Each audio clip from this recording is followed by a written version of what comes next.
Hello friends. In this video I'm going to talk about digbali planets. Digbali planets, in other way it is a strength, directional strength in English. Dig means direction and bali means strength. So I was reading certain combinations, and I came upon this digbali because you need to understand the strength of the planet, and as per that you can choose where to go, what to do, which direction would be good for you, because it helps a lot to choose your career and to where you can be peaceful in life. So this is the basics. I'm just going to read, this is from Brihad Parashara Hora Shastra. So I'm just going to read about basics till here, till this page, like till the directional strengths and all. I'll also cover the trees and all and give my input. Whatever questions you have, you can type in the comment section. We can discuss about it. I'm not, again, I always talk in my, I always discuss. I never tell that this is that and this is that. Astrology and every science in Hinduism is about a conversation by a student and a guru. So as of now in Kali Yuga, we only have books from our gurus, and listening to that or talking about it helps you a lot to understand their psychology. So yeah, I'm also a student, so I'm not telling that I know everything and all. So yes, I always tell this thing. I'm only a student, and as a student, let's start this. So strong in the east are Mercury, Jupiter. So what happens is, okay, so here if you see, this is first house, and this is fourth house, this is seventh house, and this is 10th house. This is the Kendras, this is the trines. I hope you know the basics and all. Okay, so actually this is the ascendant. So yeah, wherever AS is written, you know that it is ascendant. So this is the first house, second, fourth house, seventh house, 10th house. 1 2 3 4. So the middle ones are called Kendras. They are the supporting pillars of the chart. Malefics and benefics, the more the malefics, the life is little bit ups and downs. Benefics, it's okay, good, like, benefics cannot work good here and malefics cannot good work here. I'll explain that, but I'm always jumping to the later part, but yeah, I'll tell you one by one. So strong in the east are Mercury and Jupiter. So this is east, this is north, this is south, sorry, west, and this is south, right? And likewise, this is southeast, and this is northeast, and this is northwest, and this is southwest. So you have to understand this basically. This is east, west, north, south. Here,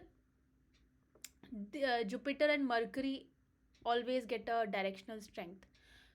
Here always Venus and Moon get the directional strength, and here Sun and Mars, right? And in the seventh house is Saturn. So let's see what he has written.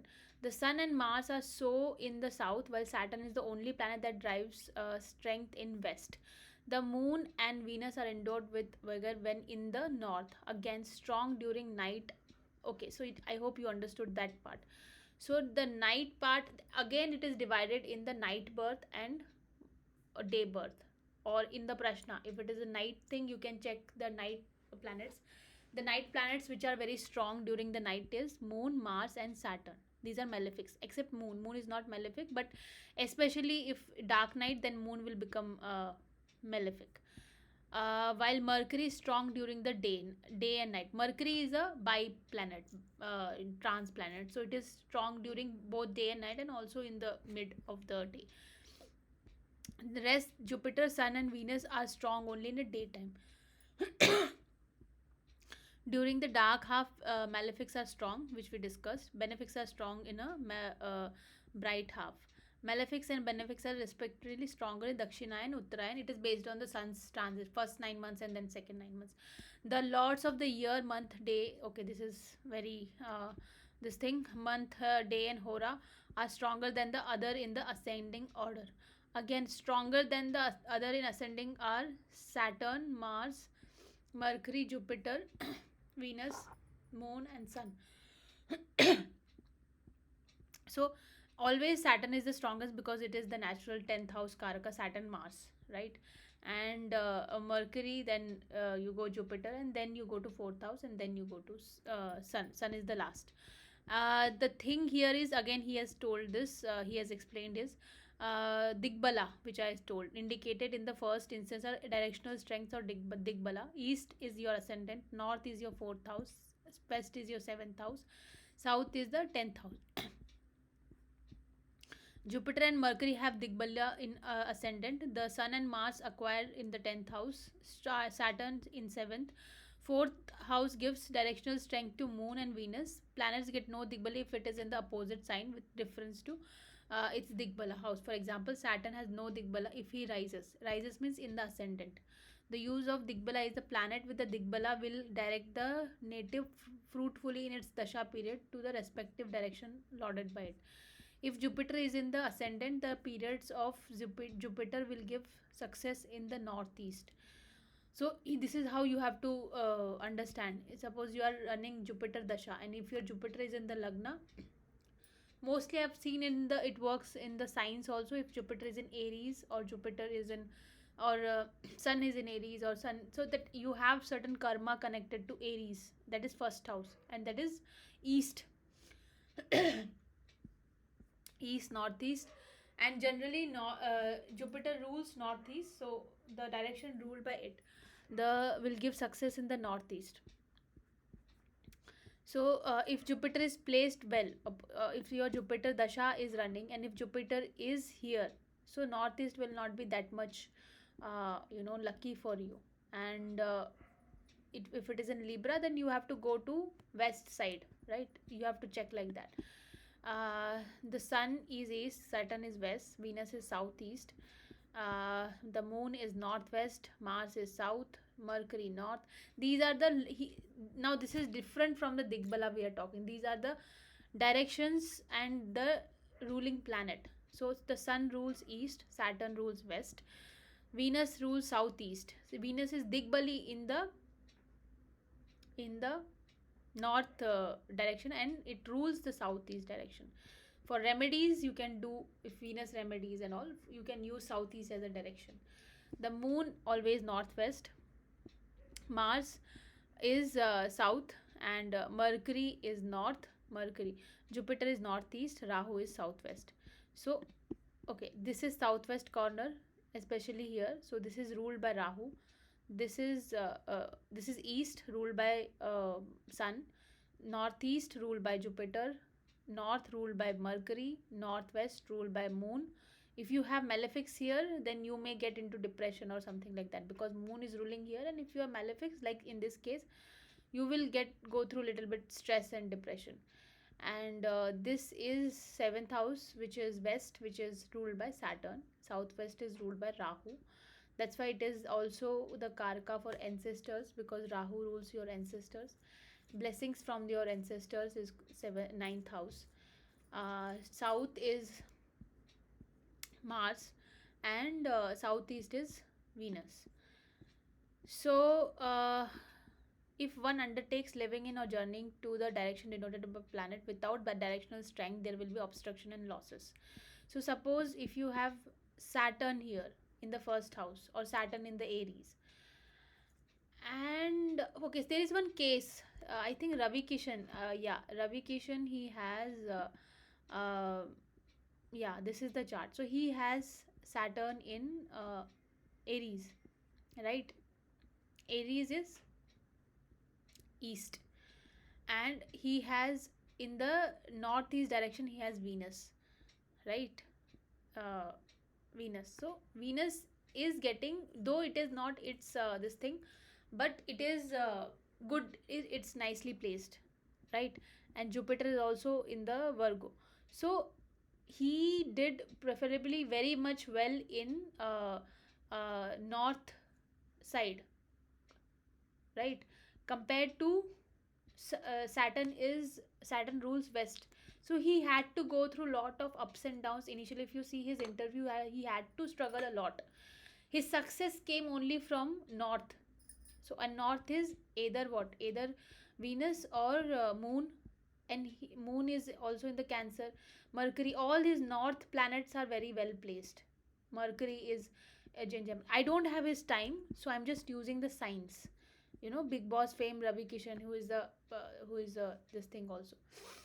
So 2010 he was in Big Boss. His real name is Ravindra Sham Narayan Shukla. So Jupiter is a very very heavy planet, and he has shortened his name to Ravi Kishan. So see Jupiter Ketu when you shortened your name, and maybe that is why he had to struggle a lot.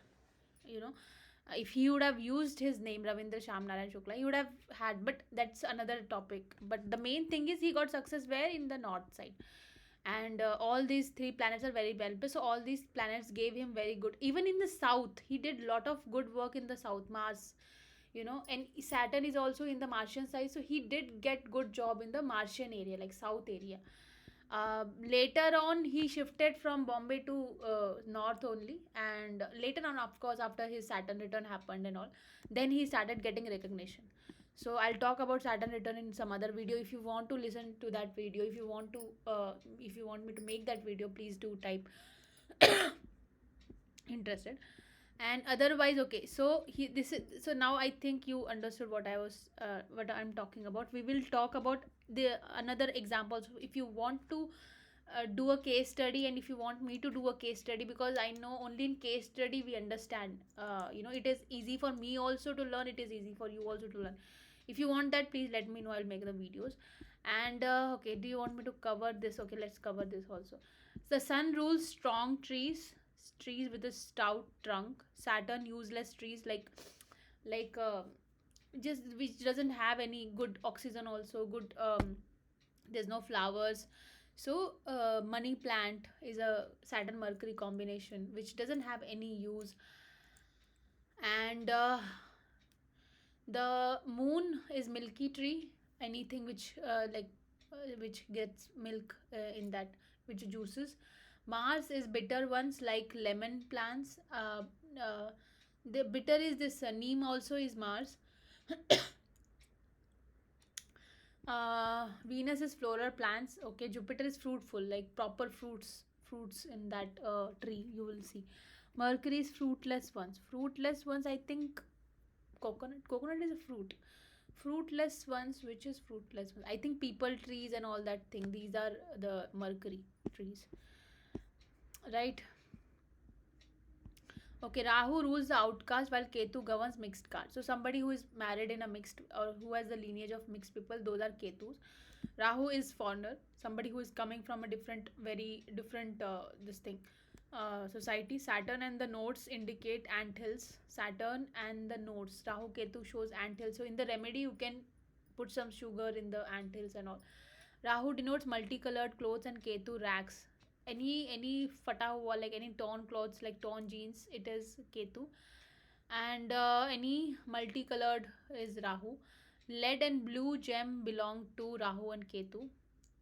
Okay. Jupiter in Lal Kitab, blue gem, that is Neelam, is also refers to Rahu. Jupiter, Venus, the Sun, and the Moon, Mercury, Mars, and Saturn in the order governs saffron. Jupiter is saffron, Venus is silk. Saffron, I don't know what, which. I think Jupiter is. I will have to check this. I'll check with other sources. I don't know what saffron is, so I will have to check. But yeah, Venus is silk. It is made through a lot of silkworms, and because Venus is naturally 7th house Marka, so it is made by a lot of sacrifices of the Venus Ketu combi, that is silk. And the red silken is Sun. Moon is white silken. Black silken is Mercury. Red and multicolor robes. Okay, Mars and red. So you understand. Butcher or okay, it further means a person illegally born to different caste. Father and Brahman mother. Okay, so the different, yeah, we understood this Rahu wala concept. Somebody who is from a different community. Ketu denotes a person through an intercaste marriage. Okay, the intercaste. What is intercaste? Caste in the that. Okay, so that is the thing. And I hope we will continue this thing also, but as of now, let's concentrate on directions, and let me know where your Jupiter is, which planet your dasha is you are running, and which sign it is in, and we can talk about it, right? Thank you, take care.